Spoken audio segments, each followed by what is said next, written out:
ಇಂಡಿ ತಾಲೂಕಿನ ಪ್ರವಾಸಿ ಮಂದಿರದಲ್ಲಿ ದಲಿತ ಸೇನೆಯ ಜಿಲ್ಲಾಧ್ಯಕ್ಷರಾದ ಕಾಜು ಹೊಸಮನಿ, ರಾಜ್ಯಾಧ್ಯಕ್ಷ ಹನುಮಂತ ಯಳಸಂಗಿ ಆದೇಶದ ಮೇರೆಗೆ ಮಡೆಪ್ಪ ಚೋರಗಿ ಅವರನ್ನ ಇಂಡಿ ತಾಲೂಕಿನ ಅಧ್ಯಕ್ಷರಾಗಿ ಮತ್ತು ಉಪಾಧ್ಯಕ್ಷರಾಗಿ ಸಂದೀಪ್ ಕಾಳೆಯವರನ್ನು ಆಯ್ಕೆ ಮಾಡಲಾಗಿದೆ. ಇನ್ನು ಈ ವೇಳೆ ದಲಿತ ಸೇನೆಯ ಜಿಲ್ಲಾಧ್ಯಕ್ಷರಾದ ಕಾಜು ಹೊಸಮನಿ, ಜಿಲ್ಲಾ ಕಾರ್ಯದರ್ಶಿ ಅರವಿಂದ ಪಟಾರ, ಸುಭಾಷ್ ತಳವಾರ್, ಮಾದೇಶ್, ಅಕ್ಷಯ್ ಹಾದಿಮನಿ, ಸಂತೋಷ್ ಕಾಳೆ ಉಪಸ್ಥಿತರಿದ್ದರು.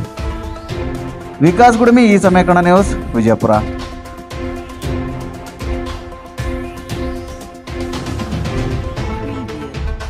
ಬಲಿಷ್ಠ ಸಂಘಟನೆ ನಮ್ಮದಾಗಿದ್ದು, ಅದಕ್ಕಾಗಿ ನಾವು ಈ ಇಂಡಿ ತಾಲೂಕಿನಲ್ಲಿ ದಲಿತ ಸೇನೆಗೆ ತನ್ನದಾದ ಛಾಪು ಮೂಡಿಸಬೇಕಂತ ಹೇಳಿ ಇವತ್ತಿನ ದಿವಸ ನಾವೊಂದು ಸಂಘಟನೆ ಕಟ್ಟುವುದಕ್ಕೋಸ್ಕರ ಇಲ್ಲಿ ಕೂಡಿದ್ದು.